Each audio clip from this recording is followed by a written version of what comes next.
So I'm going to start that. And the other thing is that I want, to acknowledge that this is a very, very challenging times for everybody. And we appreciate that you are joining us despite the many things around us, including, fires. Thank God it's good air today, but also the political environment and everything. And yet you're here to educate yourself a little bit more and to bring this world and our communities closer, doing our part. So thank you for that. Also, just so you know, we're going to share this material that you're going to see today, and we're going to follow up with you after the training with the materials. And with that, let's start by introducing ourselves. And if you haven't done it in the chat, please do so. Share your name and where are you joining us from.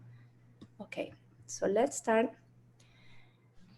So for those that don't know me, my name is Irma Tsov. I'm the founder of the Sea Bridge, and we support leaders in organizations to enable cultures where everybody can succeed.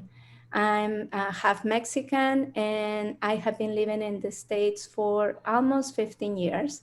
So I have experience both from my part as Mexican, but also experiencing multicultural workplaces and communities on what are the challenges that I have seen, and how can we interact better together. And this is one of the things that I want to share with you today. Another thing is that because it's personal, I care deeply about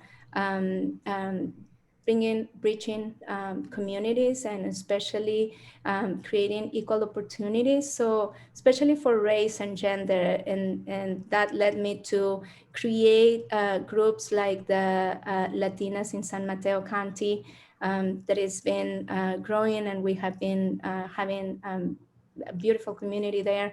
Also, I am part of the Tribe Alliance board, and I participate in the Women's Leadership Equality 2020 in Santa Clara County as well. And this is just in my efforts to create or support equality and equity around our communities. So with that, I will pass it to my friend Alejandro. Good morning. Buenos dias, everybody. So as Irma said, my name is Alejandro Vilches. Born and raised here in the Bay Area. I'm actually talking to you from my garage office. That's going to be a new term that comes out of the post-pandemic. I'm just happy to be here. I'm glad everybody joined us. I really love to train, facilitate. I do a lot of coaching with young people and young adults in the nonprofit world. And a lot of my work and background is in conflict resolution, gang violence, violence prevention, doing a lot of youth development in schools and in college age. So, and I do some organizational development consulting as well. Have my own consulting practice since 2013, and I'm a former school administrator. So just Bay Area, born and raised. That's my mentality. But I come from Cuban and Mexican parts. My dad is Cubano from Havana, and my mom is from DF, or not. They don't call it DF anymore. It's Ciudad de Mexico. They don't call it the federal district anymore. So I'm Cuban and Mexican. And my whole mentality is Chicano here in the Northern California. And we realize that in doing this workshop, we're not trying to generalize or stereotype anybody. We really wanted to do this to celebrate Hispanic Heritage Month, which we'll talk a little bit about. But also just talk about some of the dynamics and commonalities that a lot of Latinos and Hispanics here in the United States share, because our community is so big.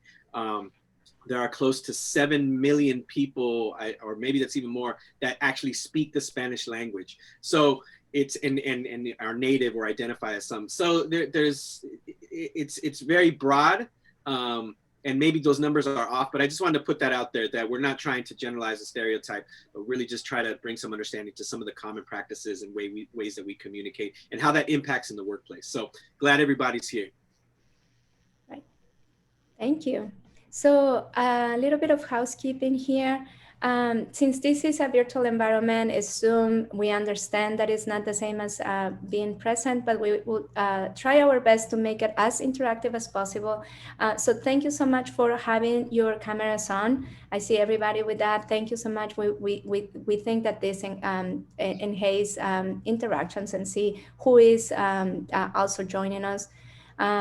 Be mindful about the noise. So if you can mute yourself until you speak, you just remember to unmute when needed. We will try to use the chat as much as possible. Make your opinions, your comments.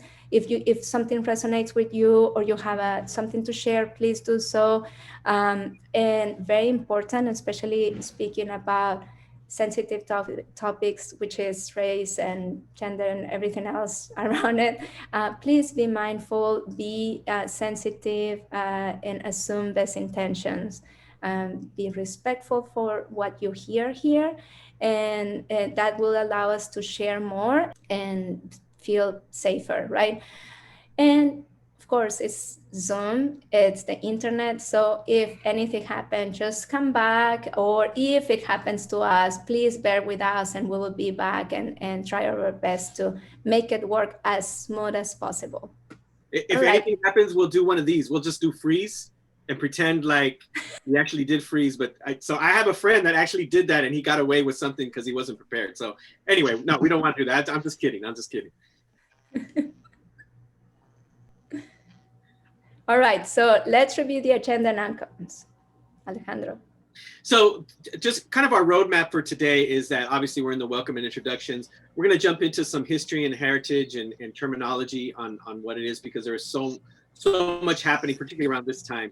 And then we're going to go into diversity, equity, and inclusion. This workshop is going to be kind of half Chicano Latino history class, and the other half kind of ethnic studies or diversity class. Maybe you took that in high school, or maybe even in college, or maybe you never took it at all. But this is going to be a hybrid of kind of ethnic studies, diversity and equity, and then obviously with a slant, a Latino Hispanic slant to it, just because it's coming from a perspective of two Latinos. So, and we recognize we're coming from a perspective of two Latinos here in the West Coast, which is completely different from Latinos in the East Coast. So we just want to recognize that we don't pretend to speak for everybody. So we'll get into that, and then we'll talk a little bit about some of the dynamics and the cultural nuances that we as Latinos face here in the United States. And then we want to be able to give you some tools, some quick tools on how to approach it, whether not just being within the Latino community, but anybody that you're working with under the lens of diversity and inclusion. And by that time, it'll hopefully be our time to sunset and close our class. And we want to get you out of here maybe a minute early at 11:29, so you can say you got out. So we can say that we got out early. So we'll try to do that. And then some of our outcomes is we want to make sure that you have an understanding of the cultural nuances, that you grasp the business case for diversity and equity. Once again, have a better understanding of how our own biases and perceptions affect decision-making at work. And then, like I said, have some tools. So that's our roadmap, and those are going to be our destinations along the way.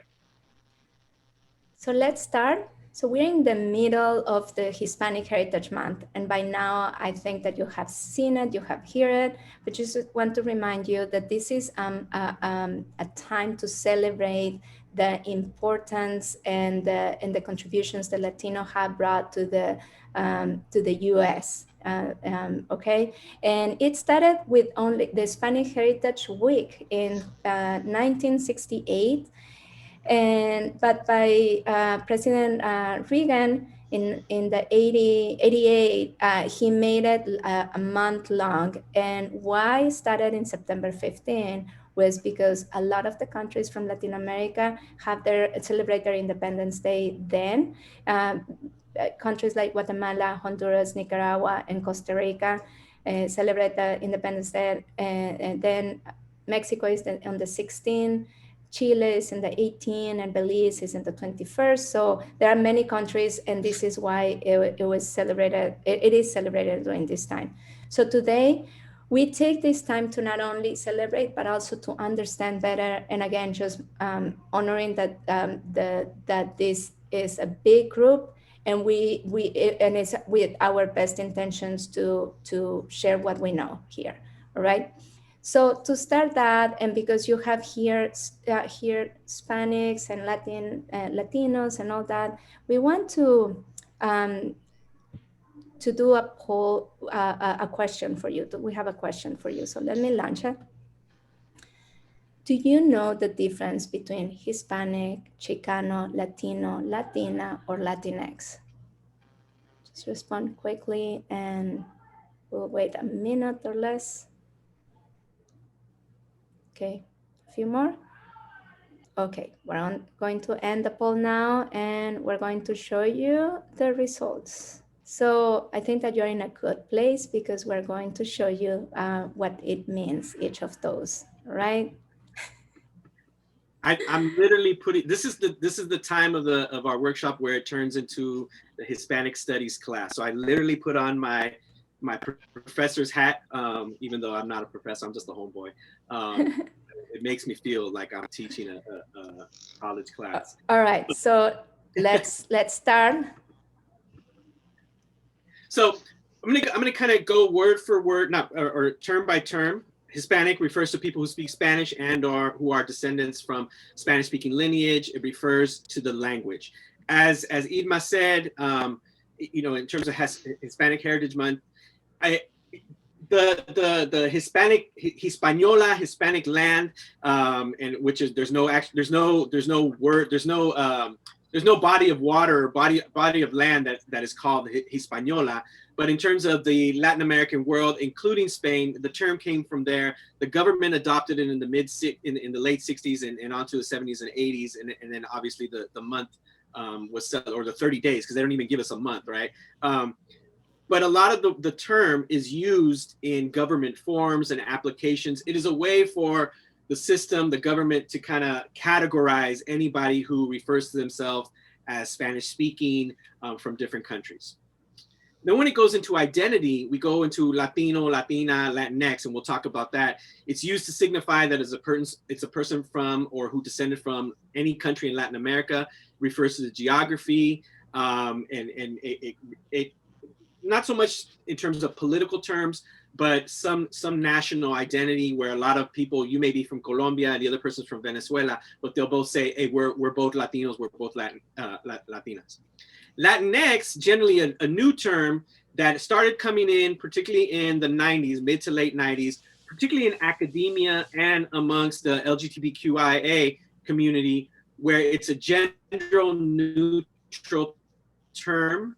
And for people who are but don't really fit within the gender area of male female, and that's a whole other topic. But Latinx has now become part of that that discussion. And I will say this is that not everybody who identifies as Latino, Latina, Latinx, Hispanic, whatever, not everybody agrees with the term. So there's even some division. And I think I saw, I think it was in USA Today in 2019, that only 2 or 3% of people who identify as Latino are either aware or commonly refer to themselves as Latinx. So it's a very small percentage. Okay, you may have had different experiences, but we just wanted to put that out there. And then Chicano is a chosen identity for people who are native or descendants from Mexico, living in the United States. It was popularized during the students and the civil rights movement during the 60s and 70s. And for those people who were seeking the self-determination and cultural identity. And I love a quote that Ruben Salazar, he was a journalist in the late 60s, early 70s in LA. He was actually killed during a Chicano moratorium in 1970. And he said, a Chicano is a Mexican-American person who, with a non-Anglo image of themselves. So I just thought that was really appropriate. And I consider myself Chicano, even though I have Cuban ancestry, because of where I grew up here in the West Coast in Northern California. There's a lot more Mexican influences here versus Cuban, and I just know who I am historically, socially, politically, and that's kind of where I'm at. So I just wanted to break that down for you. And we want to encourage you, anybody who has comments, anybody who wants to put something in the chat, what your experience has been with some of these terms before we get into to the next slide. Well, and this is just a slide, a visual slide that refers to what is Latinx versus Hispanic. And you can see here, easier, or at least for me, it's easier to see, okay, so these are the countries that are in Latin America and that speak Spanish, and these are the countries that are in Latin America that don't speak Spanish, and how they're divided, and it's referring to the terms. Okay. I have a question. Sure. Irma. How do these terms play like in other parts of the world? So are these terms I know because we live here, they're used here in the US, but if that same person that self-identifies as Latino or Latina or Latinx goes to Russia, are they still, do they still refer them to themselves, or does the community refer to themselves as Latino, Latina? Yes, it's a very interesting question. Ruben, I saw some reaction there. You wanna chime in before we do? Yeah. Sorry. When I travel internationally and I meet folks, it's I give them a dual answer. I tell them I'm indigenous Chicano, and I'm indigenous Chicano from the United States of America. So my citizenry is American, or I always say United States of America, because America is actually North, Central, and South America. So I tell them I'm American, but my ethnicity, even though Chicano is an ethnicity, but to make it easier for folks, I always tell them I'm Chicano, and then I give them, the elevator pitch of what a Chicano, in my perspective, is, and the folks are intrigued, because most people don't understand the history of the U.S., and the lack of intersectionality of race, class, and gender, and all that here in the U.S. So it's very interesting for them. So yeah. I just want to chime in on the question. Thanks, Ruben.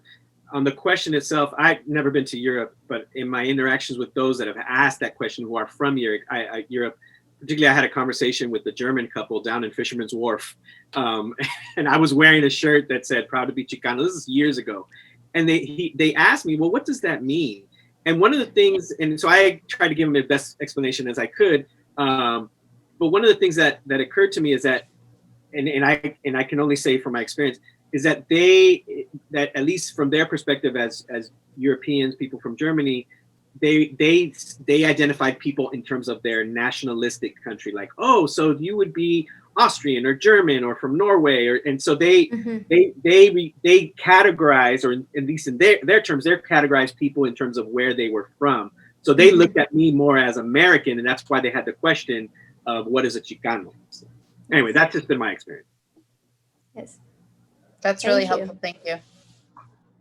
All right, so let's continue, and because we're talking about lots of different races and things, we need to come up with more definitions about culture.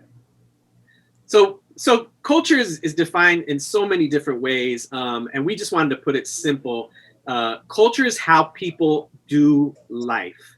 It is the customs, traditions, values, and behaviors that are shared by a group of people that guides their lives towards a common meaning or purpose. And I like the way Daniel Bell, sociologist in the 70s, real popular, is that culture is the effort to provide a coherent set of answers to the existential situations that confront all human beings in the passage of their lives. In other words, culture has to be coherent. And there's a couple of ideas that he snuck in through the back door about what culture is. These customs, these traditions, they provide meaning to our lives, and that guide our lives to a common purpose, to a common end, to a common purpose. So, couple things about culture. Culture is developing, is constantly developing. Culture is not stagnant. Culture is people made. So we're not just born. We may be born into a culture, but that culture was made. It was given to us, and it can't be developing if it's not people made. Culture is learned, and the second thing is that culture is learned at different degrees. So you might see people who are Mexicano, my grandparents, Mexicana, Mexicano, and then they pass on different traditions, but it's that those traditions are learned at different degrees. And so that's why you have people who may disassociate themselves with their culture as generations pass, because it's learned at different degrees, just like language is learned and passed on at different degrees. And finally, culture and cultures borrow and share from each other. So you look at Tex-Mex culture, you look at culture here in the United States, Northern California versus Southern California, East, West, it's down, south. So cultures borrow and share from each other. So I just want to put that out there really quickly. In terms of ethnicity, oh, go ahead, Emma. So yes, so let's define ethnicity and race. And ethnicity, it's related to culture that Alejandro was talking. So it's related to everything that we do, how we do it. It comes with the language as well. And it's important to highlight that the Hispanic Latinx community is an ethnicity, is not a race, because race refers to the physical factors that a person have. It could be the skin of the color, it could be the shape of the eyes. And so that's when we see either Black, African American race, or Asian race, or white or Caucasian. But the ethnicity is related to the culture that Alejandro was referring. So just to give you a quick example and bring it back to this workshop, a woman from Haiti, for instance, she is Latina, from ethnicity Latina, but she could be raised as if maybe African American descendant or a Black race. All right.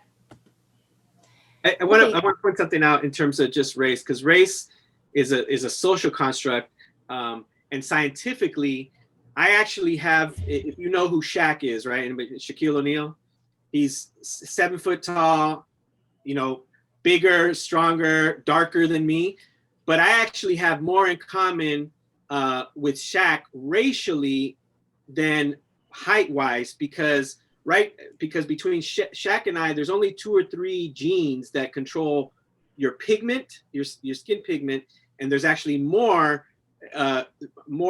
genes that impact height. Does that make sense? So just in terms of just race is a social construct. Scientifically, the whole thing of race is very, very minuscule in terms of our genes and what separates us. Okay. Thank you.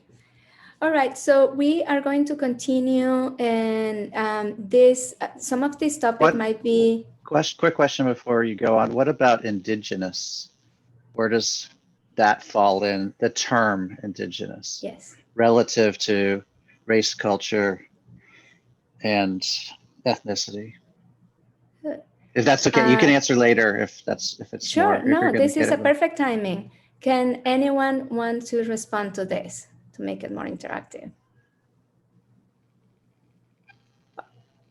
This is Ruben. Indigenous and this is my perspective. In the global sense, is just anyone that is from a specific land space. So let's say folks in Europe, Ireland, for example, the Gaelic, they were indigenous to that land. Here in the U.S., when we speak of indigenous, it's basically Native Americans, or what we refer to as Native Americans here in the U.S., and not just, once again, the U.S., but the entirety of North, Central, and South America. So you can be Native American, you can be Native from Canada, from Mexico, from Central America, from South America. So it's basically what most folks would consider a Native American. Yeah, and just to piggyback on that, in terms of indigenous, is when I hear the word indigenous, is people of the land, and then you can start going into the politics and the national, because when people say I'm indigenous to this land, it's I've always been here. We've always been here before colonization, before conquest, before political boundaries. And that's what I was going to say. It's before colonization. Exactly. And that said, also it involves some physical features, And that's when it's divided on Native American or other types of indigenous people from from the Pacific Island, for instance, or others, because they have specific features that can categorize them as one type of race, but also they have their own ethnicity. That's when it gets complicated. And because of that, we want to remind some of you, and some of you will be new for this, but we want to talk about diversity, equity, and inclusion, and just make it clear for everybody here, just as a reminder, or if it's new to you. So diversity, we're going to define it as the mix of different people. And what do we mean by that? I love this analogy because it's an easy way to understand the differences that people bring, right? As the iceberg, we see only a little bit, just what we can see as naked eye or whatever. So we can see maybe gender, maybe age, if they tag the language or the accent, but there is so much more that we don't see that is underneath the iceberg, or the person in the analogy, the person that we only can see once we talk to them and get to know them. So when we talk about diversity, it's not only what we see at first sight, but it's involving everything that is around it. All right. And because we're talking about Hispanic, I want to bring this word, intersectionality. And just raise your hand who hasn't listened to this word before. All right. You're familiar, how many of you are not familiar with this word? Not familiar with this word. Okay, so I'm very glad that we put it out here because it's an important word. It's new word. It started in the late 80s, but it was only integrated a couple of years ago to the dictionary. And what it means, let me see. What it means is that it's the complex cumulative manner in which the effects of different forms of discrimination, meaning the factors that we just, could be age, gender, race, combine and overlap or intersect. Intersectionality. As an example, from gender, LGBTQ and women are minority or type of, they're considered type of discrimination. So if that intersect with race, for instance, we can say that there is an intersectionality between gender and race. Or for instance, if someone is, considered older for the average, employee population, there is an intersectionality as well. And you can name many, different abilities. And so it gets harder when there are different type of discrimination combined. Is it clear? All right, so let's continue, and we're going to define equity. All right. I was just kind of, as Irma was talking, I was going through the chat. There was one question here, just want to make sure it gets answered. What are the predominant countries of heritage of the Latinx community in San Mateo County? I don't have the crazy stats for San Mateo County, but from what I know, particularly Mexican, but also Central American. And there is a big Peruvian community in different parts of San Mateo and Redwood City, and also in South San Francisco. So just as a generalization, without any crazy stats right here in front of me, I would say Mexican, generally from Michoacan. And then you have Central American, Guatemala, El Salvador, Nicaragua, and then some South American representation, particularly from Peru. Thanks, Doug. All right, so equity. There's a lot of talk around equity, particularly in 2020 with the national climate regarding communities of color and law enforcement. And then those incidents and those events, unfortunate, have sparked other conversations regarding equity and within the system. So we just want to put this out in once again, very simple terms. All of these slides, we could probably spend 2 or 3 hours on each slide. We don't have time, you don't have time, and I want to go eat at some point. So I just want to put this out there. When we talk about equity, if you can go back to the last slide, equity is the quality of being fair and impartial. And that's very simple, but very deep. And so in quick terms, equity is about the freedom from bias and favoritism. Equity promotes justice. It promotes impartiality in the process and procedures of an organization, of a system. And equity it provides a balance to the power imbalance. Let me say that again. Equity provides balance to the existing power imbalance, particularly within institutions and systems. All right.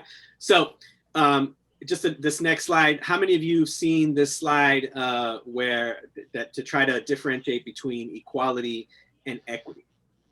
All right. So there's a lot of different illustrations, and we are not naive to think that this illustration is going to solve it for everybody, because with a critical eye, this actually illustration, and maybe some people have ever seen the illustration of the people watching a game and there's a fence right there. Have y'all seen that?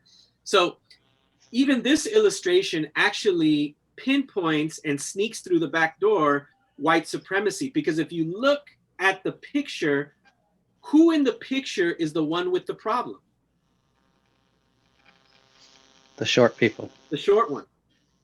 So actually a truer or fairer picture would be that the ground is actually not level. The ground underneath them is not level, rather than the short person being the one with the problem. And there's a whole article on that. So, but we just food for thought. What's that? Food for thought. Yeah, just for later.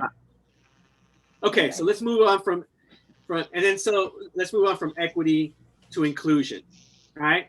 And we're actually going to go into some small groups right now, because we have some pretty deep questions. Inclusion, we've talked about diversity, we've talked about equity, and inclusion, kind of is the cleanup hitter in baseball terms, where inclusion gets the mix of people, which is diversity, to work together. And so when we talk about diversity and inclusion, it's about diversity is about being invited to the party. And I lost my slide. What? Sorry. I'll get back. So if you could just imagine being invited to the party. Diversity is being invited to the party, and inclusion is being asked to dance, and equity is where everybody gets in, regardless of what door they came in, but the party doesn't start jumping until everybody is present. Y'all with me? Can you say that again? So while diversity is being invited to the party and inclusion is being asked to dance at the party, equity is also making sure that the party doesn't start jumping until everybody is present. And if you don't know what jumping means, that the party gets interesting or live until everybody is there. Yes. So just bringing everything together of what we have, the concepts that we have been sharing with you. I want to give you an example of what happens when diversity, equity, and inclusion combines, and why there is a lot of fuss around this, and everybody wants to have it, and we don't know how to have it, right? Because we're human, and this is happening. But the real example is something that it occurs this week to me while I was preparing for this workshop. And I've been watching The Last Dance Netflix show. Have you watched it, some of you? The Last Dance, continuing with the dance. All right. This is a story about one of the greatest basketball teams, the Chicago Bulls. Are you familiar with that group? Just joking. All right. And it was when Michael Jordan was there, right? And why it reminds me is because, if we talk about diversity, yes, the team players were most of them African-American descendant, but they have a wide variety of talent. If we talk about diversity, each of the player brought something unique and necessary for the team. And not all were Michael Jordan or Pippen, but instead each player brought the expertise that it was needed for that position, so everybody could shine in their own place, right? They were nicely coordinated. There was inclusion there. They were dancing together. everybody was dancing together in their own position. The problem was that there was no equity at one point, or at least people didn't feel that it was treated equally or fair. There was a lot of problem with compensation, with how he was treated. And if you want to know more, you can watch the show. But that's what happens when equity wasn't there. The Reyes basketball team dissolved, and they only could gain 6 championships, but because the lack of equity. So Only I 6. want you, yeah, exactly. So I thought that was like a clear, like real example of what happened when one of them is not present, or when they are present at one point, what can happen, right? And with that, we want to go into breakout rooms just to give you time to discuss among each of you. So we're gonna put you into breakout rooms, and we're gonna put these questions in the breakout rooms. But the first question, and like I said, we'll put it out in the breakout rooms, is what happens when organizations have diversity but lack inclusion? So what is the impact on the people within? So you can have diversity, but what happens when you have when organizations have diversity but not necessarily inclusion? All right, what is the impact? The other question would be, how do you define, or how do fairness and equity differ? How are they different?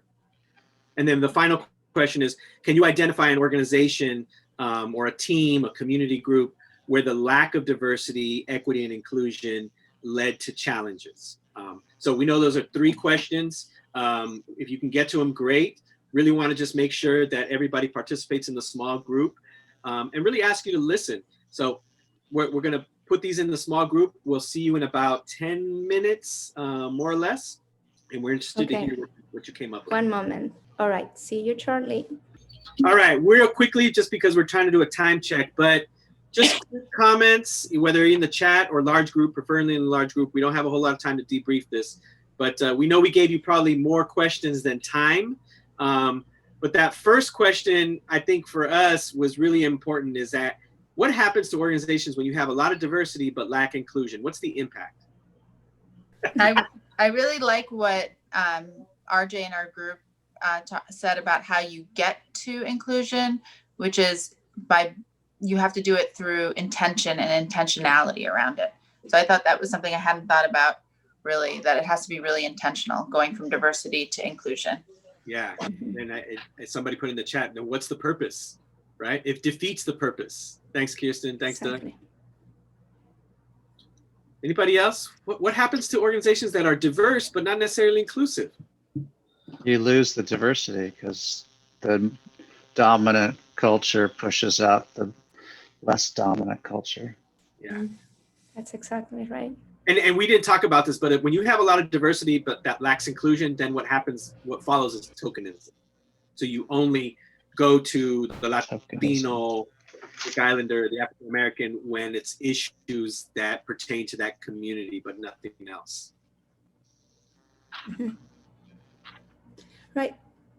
All right. So let's keep moving. Yes, and we're going to continue with the sharing, and now we're going to show you some data specifically for Latinos and Hispanic. So real quickly, it's right here in front of you. We're not going to spend too much time on this, but in 2019, there was 60 million in the United States, and that's up from 2010, which was at 50 million.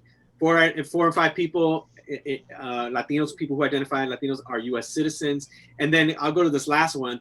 32 million are eligible. I don't know if they're registered, but they're eligible to vote in 2020, which is up from 2016, the last national election, from 27 million. So pretty interesting stats. Next slide. And it's worth to highlight that it's the group that is growing, one of the fastest growing group, and we noticed from the 10 years from 2010 to today, and how fast is growing this group. And they have lower voter participation than whites. Oh, thank you, Petra, for that comment. Petra is very aware of the census and the vote registration. Thank you. Yeah, and then so this stat right here, this slide just actually highlights what you just said. If you look at the bottom, it's the second fastest growing racial group, going up. 40% Hispanics, Hispanic people who identify as Hispanic Latino, have a college. 25 people who are 25 or more, 25 ages 25 or up, have college experience. Look at the purchasing power, 1.7 trillion. And it's not just the commercials are not just limited to Univision and Telemundo and all the quote unquote Spanish stations. You see some of the what you want to say Hispanic influence in commercial advertising. Yeah, well, and for bringing it to California, for me, it was very interesting to see that the student population from K to 8, it's 54% in California. That means that these kids are going to grow and they're going to have the jobs, the decision making, and ultimately the purchasing power, right? So that's an important factor to keep in mind for when companies are being more open to all races and ethnicities. And also, I mean, just on the low side is the compensation. We know that gender is a big factor. For each dollar that a white man makes, women make 82 cents, right? But if we segmented or divided by race and ethnicity, Latinas have the biggest gap. And so Latinas make only 55% to the dollar that a white man makes. And this is, this is a problem. And this is something that we wanted to share with you. And October 29th is the Latina Equal Pay. And it's the last day of equal pay that it's commemorated, not celebrated, of course, but just to remember. So now we want to switch and we want to talk a little bit about our experience with traditions and culture. And again, just highlighting that this is in our effort to share, not to stereotype, but these are commonalities that we have experienced both at work and both at the communities that we interact. So we are going to start with the communication, because this is like one of the most important thing. And we Latinos tend to be very detail oriented, very explicit. We like to talk, we like to share, and because of our culture, we also don't want to get to the point as in the US. So that's important to highlight, because in the workplace, that creates friction. And when I'm talking about communication, this type of communication is both in writing, when you receive an email, and speaking, right, in person. So I talk about it personally, and it has been taking me a while to get to the point, to get more concise, and probably you have seen it. Maybe I talk more than I needed, right?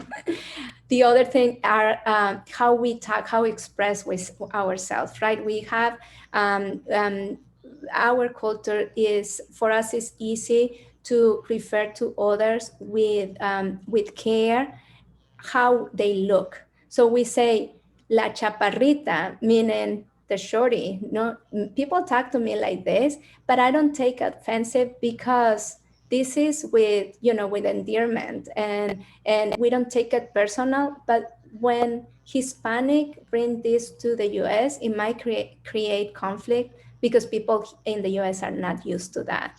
It's just something to highlight. And another thing that I want to, yes? Sorry, this is Heather. I just wanted to make sure I understood that correctly.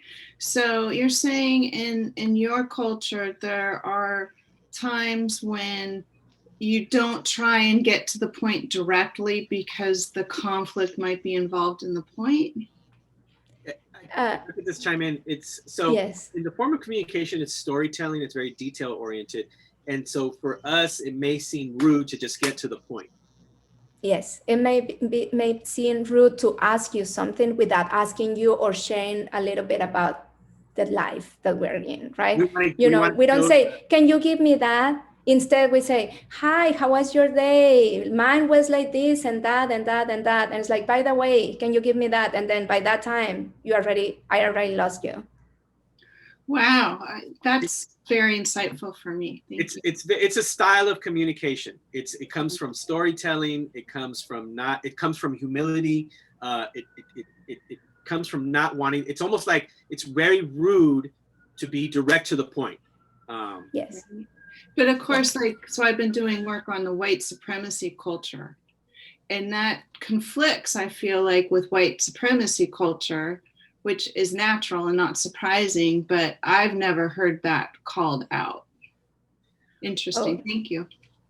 Yes. We're going to go it's a painful experience for many Latinos or Hispanic. Yes. And both written communication and verbal communication. And the other thing is the communication, the non-verbal, but the touching, like how you approach to people. It's also something to highlight here, because we tend to be more closer, and hugs and kisses, even if you don't know of course, before coronavirus. But so that may create discomfort to other race, other people from that are not from Latin America, and they're saying, oh, I need my personal space. And sometimes it's important to be mindful, but to know and to share these differences, because then both sides can be more aware and mindful and respect each other better. I'll give you a quick example, 10 seconds. I don't know how it was for anybody else who's in our group that identifies as Latino, but growing up, when you went to a party, you had to say hi to everybody there, regardless of who they were. So it's almost not only hi, but kiss or hug. Hug, kiss, how are you, acknowledge before you can go out and play or whatever. That's just how it was. Yeah. Oh, one tiny example. I've had to change the way I do emails because I'm very direct. And when I get emails back from the organization that I'm in, they'll start out with, oh, I hope you're doing well. How is your husband? And so I think I'm learning that. And I actually have started doing it with everyone. Intentionally. Yes, exactly. Thank you, Doug. And thank you, Cara. All right, so we're going to move on to another tradition that we want to highlight. Speaking of time, because we are, but the concepts of time, and we recognize this isn't just limited particularly to Hispanic Latino culture, but we're talking about what we know, what we're familiar with. There is this whole concept of, colored people time or whatever, and Pacific Islanders, African Americans, Latinos, Asians will have. But I want to put this out. We look at time as flexible and fluid, and it's not that we don't respect other people's time. We're actually more concerned with the relationship than time. We focus on relationships, not time. So while it's not so much that we don't care about the boss, but we care more about what's happening, how to make sure our husband, our wife, our children are focusing on that relation, make sure they get to where they need to go before we get to. The other thing is that concept of time is very fluid in terms of our language, because sometimes for those of us who are bilingual, will translate in Spanish into English. And so when we say, oh, I was late, we don't take responsibility. We actually put it out on some unknown force that was out there, because in Spanish we say, se me hizo tarde, and which literally translates to, it made me late, but we just don't know what it is. So I don't know if anybody can acknowledge that. I think it's important to put out that time, Latin American, Central America came from agrarian societies before the industrial revolution, and so time was more about when the sun came up and when the sun went down. In industrial societies, it was more about the efficiency, the product. Time is money, and so I think there's something that translates into how we view time, and obviously how that got embedded into cultural practices. Moving on, traditions and culture. When we talk about family, when we talk about hierarchy, family provides protection. And this, we obviously know this isn't just limited to us, but family provides protection, but also it is that sense of home, particularly because in our community, we've had our ancestors, our elders come from other places. So, you know, being in this country as quote unquote foreigners, as people who may not be here, family always provides a place of protection. We're group oriented. It forms our identity. And then obviously that translates into the hierarchy. We can talk about machismo and all the negative aspects of machismo, which I agree with, but I want to put machismo in a different light. Machismo teaches responsibility. Machismo teaches independence. Machismo teaches order. And I think sometimes we don't focus on that enough. And it gives a place not only to our oldest boys, but also to our oldest girls as well. So hierarchy could be based on gender, age, the power differences in the home, education, life experience, your immigration status, all of that, all those things intersect and they create a form of hierarchy within the community. So I'll stop right there. All right. And so let's continue. We don't want to leave aside religion and food because these are part of the daily life. You probably know this, but if not, most of Latin American countries are Catholics. And it's so ingrained in the culture that it's mixed with the government. So just to give you an examples, the holidays, the kind of like the federal holidays, some of them are involved in some sort of like holidays related to religion. And so that is expected. And because there is a lack of diversity in religion, most people assume that by default you are Catholic, for instance, and it's something that we need to work when we move to the States or when we're in the States.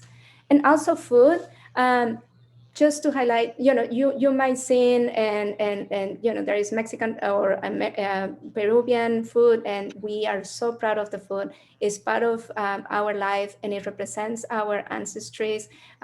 We combine indigenous food like corn, for instance, with cheese that was brought up from Spain or the European countries. So I think that it's a very important topic for us. I just want to put out chocolate. That was our thing before it became a thing around the world. All right, just so you know, the word, it's a Nawa word. It's an indigenous word. Chocolate is native to the Americas, not to Europe, and a lot of people don't know that. So I just want to put that out there. We'll take credit for chocolate. All right. So with that, and we're only halfway through. We have another breakout room. We want your participation. So it's only a couple of questions, and we're going to be about 8 minutes or 5 minutes in this group, if that's possible, because we have been taking more. So let's do that now quickly. Alejandro, can you explain the questions while I put them? Yeah, the quick questions is what we've talked a little about some of our traditions. Which ones of these traditions resonate with you and your own cultural or ethnic background? And then kind of where we're kind of getting to in terms of what we've talked about is what traditions among our community have created misunderstandings or even conflicts for you at work or even on a personal note. So we talked about family, we talked about hierarchy, we talked about time, we talked about communication. So which ones of those traditions in our community have created conflicts, or you've seen conflicts in your own work or personal life? So 2 quick questions: which ones do you resonate with? Which ones have caused you challenges? Okay, so let's recreate. And let's move here. And we're going to get back to the presentation. So let me share my screen. And what we're going to do now is just, we're going to show you a story. I have, as I mentioned at the beginning, I have a group of Latina women, Latinas in San Mateo County, and I asked them if they could if one of them were willing to share a story for this workshop. And so we have here, and let's listen, and we're going to get back here. So Alejandro, can you? Hey everybody, I'm a Colombian. I lived in the US for about 15 years. When I came in 2005, I was a manager of a program in Brazil. And one of the things that I experienced was a lack of confidence from the leadership on me and my abilities. In my office in Brazil, I had a team. I was in charge of many programs and projects. And when I came to the US, I was kind of relegated to more of a junior tasks. And I believe it was my lack of maybe a confidence in English to command the room. But I had, of course, have demonstrated in my work experience that I was able to do the work.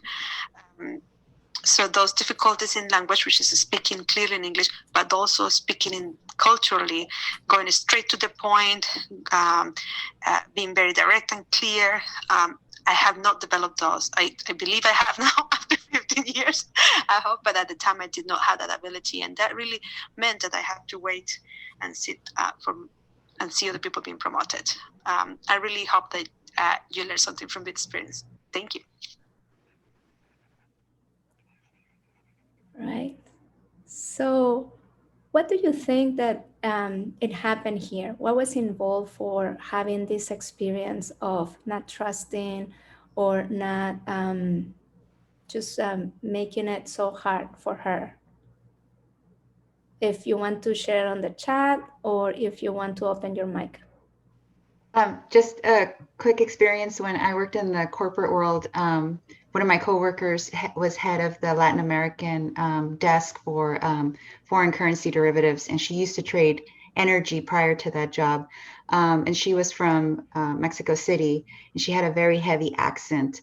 And although she was brighter than anyone on that desk, a lot of times our bosses would interpret her accent as a lack of intelligence. So she wouldn't get the opportunities or promotions that she very well deserved. She was overlooked sometimes solely because of her accent. Mm-hmm. Yeah, thank you for sharing. Yes, so what happens, and why it comes is because of the bias that we all have, right? And bias is a big word, and it requires a workshop and many days of workshop about this, but we want to highlight that bias it's involved of any of the decisions that we make. And bias is an inclination that we feel, or a feeling that we have for or against someone or something, right? As simple as that. And the thing is that bias, some part is conscious, but most of the part is unconscious. So we don't even notice that we have bias.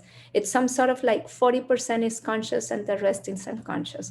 And that's the kind of the scary part of the unconscious bias, because we don't even notice that we're making decisions, that we are reacting, that we are, changing how we do things because of how we were raised, what was repeated to us, either from our culture, from our parents, from our society, social media, whatever that is, right? So if you want to test your own bias, again, many factors. There is this test that is online from Harvard University. Researchers put it the implicit association test. They will ask you some things, but it's very, very interesting to test yourself. It's, on your own, and just check if you have bias against anything. It could be height, size, anything, age, gender, whatever. So another thing to highlight is that unconscious bias, the one that affects us the most, can be disrupted. And how can it be disrupted? By awareness. By being intentional, by knowing that it's happening. That's why it's very important that we educate ourselves. And when we are aware, we can start asking questions like, what did I make that decision? Like, is there any bias? Am I acting with gut feeling? And can I be more objective? Is this really what happened, or is there my feelings, right? So just taking the time to ask yourself these questions will, your our own unconscious bias can be disrupted, and even more in the organization. So with that, if there is a question, okay, we have heard about this, but what else? What else can we do? And I just want to acknowledge that you all are doing already something today. And from what I know, you are doing it. You are an ally, and allyship is very important to disrupt the biases. So I think that Doug mentioned in the chat, what else can we do? And is there, white predominant groups, white men that have to change? Yes, and it can be allies to groups that are underserved or are discriminated, right? But what else can we do? Well, I want to just acknowledge that when we talk about avoiding errors in decision making, maybe a statement should be made before this, is that how can we be intentionally inclusive before we make errors in decision making? And so one of the ways is that listen to other perspectives. Listening to other perspectives doesn't mean you have to agree. It means to listen. If you look at the word listen and silent have the same amount of letters. And so sometimes we just need to be silent when we're listening to other perspectives. Number two, be intentional about different experiences. Sometimes we got to get out of our own skin and get uncomfortable in order to listen and be part and have intentionality about being part of different experiences, working in different communities, working with different communities, so that we can avoid assumptions. Anybody knows, when you assume, you make an ass out of you and me. That's a whole other conversation. But man, it's so easy to make assumptions. And some assumptions are safe based on our past experiences. The problem is that when we stay in our assumptions, we don't grow. So challenge your assumptions, avoid the assumptions. And then my favorite line is, be curious, not furious. You might get into a challenge. We didn't talk too much about the challenges that maybe you've experienced in the small groups, but as opposed to getting furious and going right away to the conflict, be curious. Hey, what made you say that? What's going on? And so be curious, not furious. And that when we look when we go with an attitude of exploring and inquiry, we're probably going to get more answers rather than coming in with a bee sting. We get a lot more with honey than with bee sting. And so be curious and not furious. And as you do that, you increase your empathy. And what is empathy? It is understanding what it is to walk in somebody else's moccasins. And what's the key phrase there? Moccasins, because I don't wear moccasins. But if I know what it feels like to walk 100 miles in somebody else's moccasins, then I could be more empathetic. And empathy rarely begins with at least. A lot of times we try and see the silver lining. Well, at least you got this. That's not empathy. And empathy is really understanding what is happening from their perspective.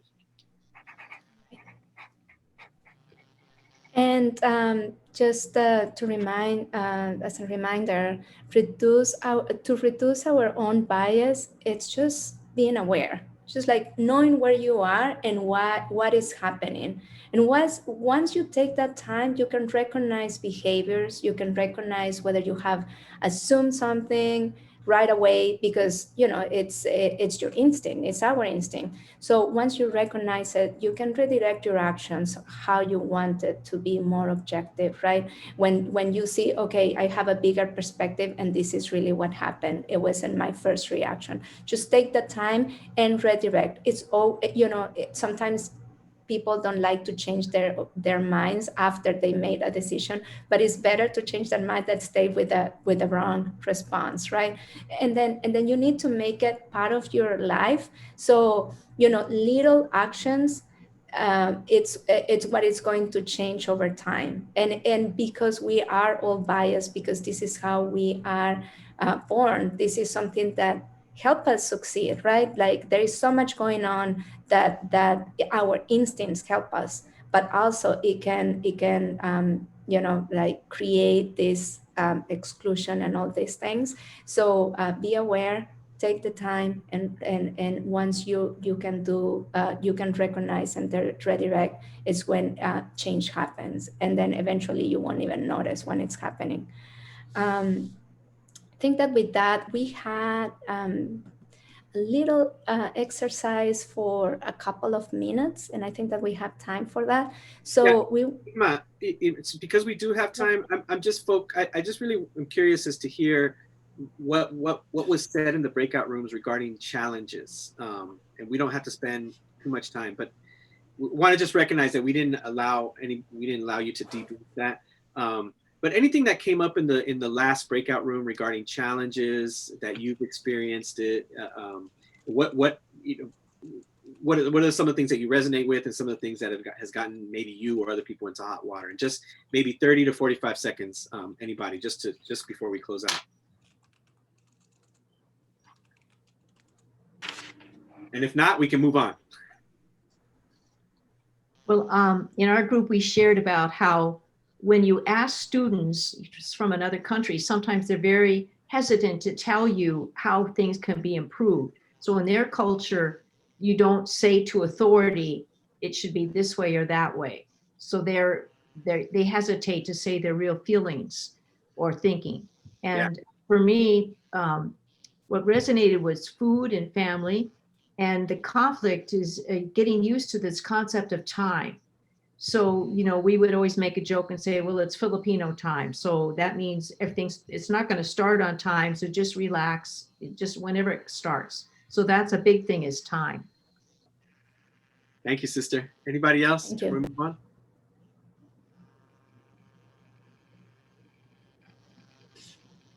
I'm glad you brought up the just the example of Filipino time, because in terms of Filipino, it's also a conquest. It's also a conquered culture. I grew up. My three best friends to this day are all Pinoy.